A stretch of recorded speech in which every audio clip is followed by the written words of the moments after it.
Welcome, young traveler, to the Hearthside Collection, where tales of ancient gods and mighty heroes are shared beneath the glowing firelight. I'm the Hungry Heathen, your storyteller, and today we begin a journey into the Nine Realms, where giants roam, gods shape the skies, and even the smallest spark of courage can light the darkest path. So gather in close, open your heart to wonder. Let your imagination sail with the longships of old, for this is the beginning of a child's introduction to Norse mythology by Heather Alexander. Are you ready? Then, let our story begin.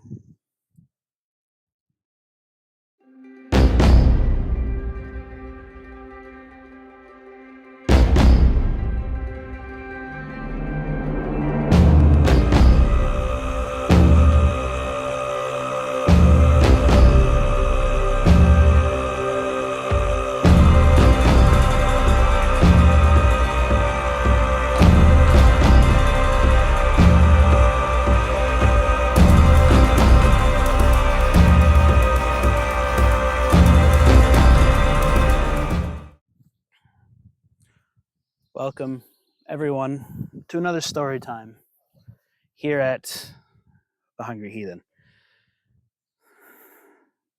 We're going to do something a little different this week. We're going to start a series of children's stories. I have a book that I bought for my daughter, Child's Introduction to Norse Mythology. This is written by Heather Alexander. It's illustrated by Meredith Hamilton. As you can see, the camera angles are a little different this week.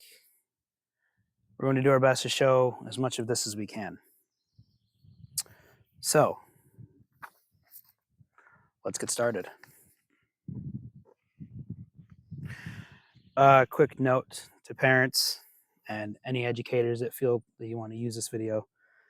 These myths tackle big lessons such as love, death, loyalty, courage, and vengeance, as well as justice. There are many epic battles that contribute to the excitement, and they're certainly violent. They're fought with spears and magical weapons, of course. The violence is more often than not directed towards the giants and other mythological creatures, however. The gods themselves do not live a monogamous life. The family tree that is shown in this book later will help that all get sorted out. The gods and goddesses, many children, however, were well cared for and loved. The Norse myths are some of the most engaging and memorable stories that we'll read together. The myths can be read out of order, but they make a lot better sense if you read them beginning to end. Let's get started.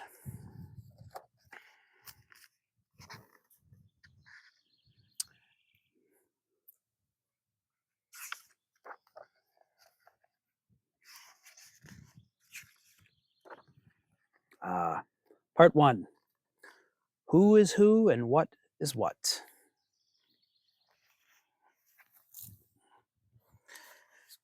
In the beginning, every group of people has a story on how they explain how the world was created. This is how it began for the Vikings. Before there was anything, any people, any animals, any sky, any seas, any noise, there were only fire and ice. To the south was Muspel, the realm of fire. Searing flames burned and sparked, giving off the most intense of heat. Nothing could live here.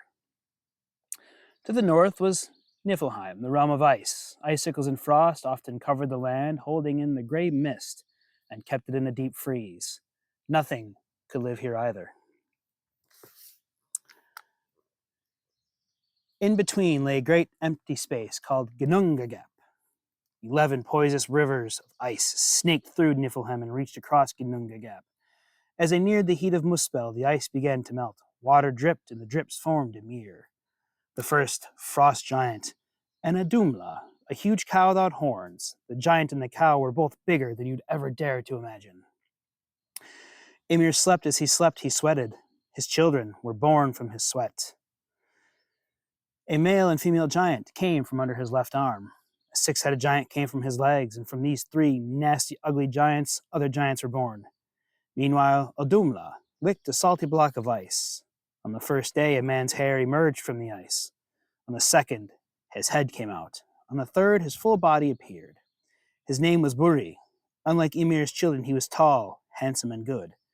Buri and one of the frost giants had a son called Bor. Bor married Bestla, also a giant. They had 3 sons, Odin, Vili, and Vi. These were the first gods. Show the animation there. A bug crawling on my arm. The only problem with recording outside.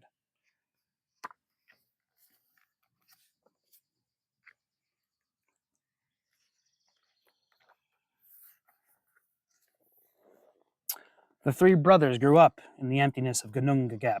They wanted to build a world of living things, but Ymir refused.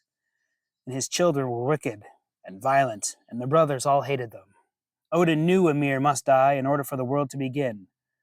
Odin stabbed the evil frost giant. Ymir's blood drowned all of the evil frost giants except Ymir's grandson, Bergelmir, and his wife. They sailed away in a hollowed-out tree trunk. They are thought to be the father and mother of all of the giants. The giants never forgave the gods for the death of Ymir and became their mortal enemies. Odin, Vili, and Ve threw Ymir's body into Ginnungagap, and from his remains they made the world. His flesh was turned to soil. His bones became the mountains. His teeth, the rocks. His hair became the trees. His blood became the sea. They tossed his skull up high to make the sky, and his brains floated out to become the clouds. The 3 brothers shot sparks from Muspel into the sky to be the stars. They placed a goddess named Sun and a god named Moon into 2 chariots of fire. Sun and Moon are chased across the sky by 2 savage wolves who try to eat them. Night, the daughter of a giant, and her son Day were given horse-drawn chariots to ride in as well. Every 24 hours, they have to make a circle around the world. The brothers divided up the land. They gave the giants the rocky coastlines to the north and called it Jotunheim. They dug up worms and soil that had been Ymir's flesh and turned him into dwarves and dark elves. They sent them to live deep underground in Nidvalir and Svartalfheim. They made a land called Alfheim for the light elves. The middle of the earth was called Midgard. The gods built a wall around it from Ymir's eyebrows to keep out the giants. Midgard had green meadows, rushing rivers, sandy beaches, majestic mountains, and a blue sky. But it was empty. A land this beautiful needed life. One day the brothers were walking along the beach and came upon logs from 2 trees, an ash and an elm. With a whoosh, Odin breathed life into them. Ve carved them into the shape of people. He let them see, hear, and speak. Vili gave them thoughts and feelings, and the ash tree became Ask, the first man. The elm tree, Embla, the first woman. Ask and Embla are the mother and father of all humans. Odin and his brothers left the humans to live in Midgard. They crossed the Bifrost, a glittery rainbow bridge, to a world high above the earth called Asgard. The brothers found wives, had children, and soon filled Asgard with gods and goddesses. Finally, everything and everyone was in its place. But in a world of gods, giants, and dwarves, elves, all was not peaceful. There were battles to fight, injustice to avenge, and wrongs to right, and tricks to play. We see here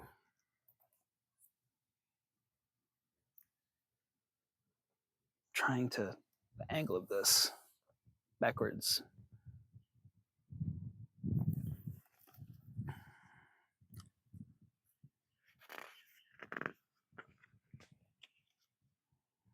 Now, if you look in the bottom corner of that, you can see Ask and Embla right here. Get up nice and close here to the camera so we can get a better look, shall we? Ask and Embla, and you can see the 3 gods and the moon and the sun and the hungry wolves. This is Bifrost.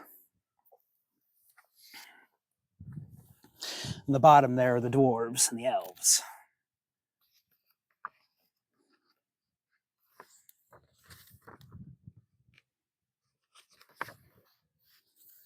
Now, We move on to the world tree, young ones, the mighty tree from which all life stems from, the tree that is the center of the universe, and the tree that grows forever. Yggdrasil. Yggdrasil is the mighty tree that stands in the center of the universe. The tree grows forever green. Its sturdy branches touch the very top of the sky. Its twisting roots and branches support the 9 worlds that make up the universe. So it is called the world tree. Everything is connected through Yggdrasil. It has 3 enormous roots. One reaches into Asgard, land of the gods. One, Jotunheim, land of the giants. And one, Niflheim, the land of the dead. A spring flows under each root. The poisonous spring of Hvergelmir pools under Niflheim. A spring of wisdom called Mimir's Well sits under Jotunheim. The Well of Urd, the spring of fate, bubbles under Asgard. The Well of Urd is cared for by 3 giantess sisters called the Norns. It is their job to feed Yggdrasil with water from the Well of Urd to keep the universe healthy. The Norns also decide what will happen to you throughout your life. They weave a tapestry, and each thread in the tapestry is a fate of a single human or god. The animals of the world tree. Many animals live inside of the world tree. The wise eagle, called Rasvelg, sits at the top, keeping close watch on the universe from his high perch. A hawk stands between his eyes. When Rasvelg beats his wings, he makes the wind blow. The evil serpent dragon Nidhogg gnaws at the tree's roots, trying to destroy the tree so that the world will fall apart. Ratatoskr, the squirrel, scurries up and down the trunk, delivering insults between the eagle and the serpent, who hate each other. Warning, do not trust the squirrel, for he tells lies often. 4 deer that represent the 4 winds gallop on the tree's branches and eat the buds. Now, you can see the deer, our eagle, our squirrel. This is Nidhogg. This is the Well of Urd, the Norns. This is Mimir's Well. This is the poisonous river.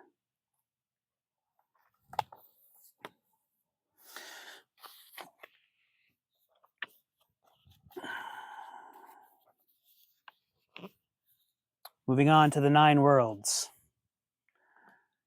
Asgard is the land of the Aesir, the gods and goddesses of war. Asgard sits high in the clouds, and each god lives in a gorgeous gold and silver hall. The shimmering roofs of the hall cast a magical glow throughout the land. Valhalla is a part of Odin's magnificent hall in Asgard. Its golden roof is made from warrior's shield and is held up by spears. Noble warriors who die heroically in battle are brought to Valhalla by the Valkyries. The Valkyries are beautiful women who ride winged horses. They decide who lives and dies during the battle. They bring half the dead warriors to Valhalla. The dead enter Valhalla through enormous doors that can fit 1,000 warriors wide. Every night, the heroes enjoy an enormous feast of mead and meat. Odin sits at the head of the hall. Vanaheim, land of the Vanir, the fertility gods and goddesses. Vanaheim is a mysterious world that some say is filled with a gray, swirling mist. Alfheim is the land of the light elves who are happy and kind. Midgard, also known as Earth, the land of us, the humans. They're surrounded by oceans so wide and so deep that no human can cross the other side. Jormungandr, the horrible serpent, lives in the ocean. Midgard is the only visible world, meaning that it is the only world that we as humans can see. Bifrost is the rainbow bridge that connects Asgard to Midgard. It is the only entrance. If you see a rainbow, it often means a god has come to visit. Heimdall is the watchman of the bridge. Continuing the 9 worlds. Oh, almost forgot. I don't want to forget to show off the artwork. You can see this is Jormungandr, and this is Bifrost. Vanaheim, Valhalla, Asgard, and the Valkyries. The Valkyries are down here. This is Valhall. This over here is Asgard. As we continue on through the 9 worlds. Nidavellir, the land of the dwarves. Dwarves live underground in caves and holes connected by a labyrinth of tunnels. They are highly skilled craftsmen and blacksmiths. They can make any weapon or treasure you so desire. Svartalfheim, the land of the dark elves. Jotunheim, the land of the frost giants, covered with rugged mountains, icy peaks, thick forests, and swirling snowstorms. The giant's fortress in Utgard is made from huge blocks of ice. The iron woods separate the giants from the humans in Midgard. The river Ifing, which never freezes over, separates the giants from the gods in Asgard. Now, you're probably asking yourself, why do many of the names in the 9 worlds end with Heim or Gard? Heim means house, home, or world. The 2 worlds ending with Gard, such as Asgard and Midgard, have walls around them. The Vikings believed that this made them more orderly. As we continue on, Muspelheim, the land of fire. It is filled with blazing flames, scorching hot embers and coals. The demon Surt rules Muspel. He carries a flaming sword that burns hotter than the sun. Niflheim, the land of the dead, sits below all of the other worlds. The sky is blanketed by a thick fog. It is always bitter cold and damp and dark. No joy or happiness can exist here. Humans who die of accidents, sickness, or old age end up here. Hell is the queen, Niflheim.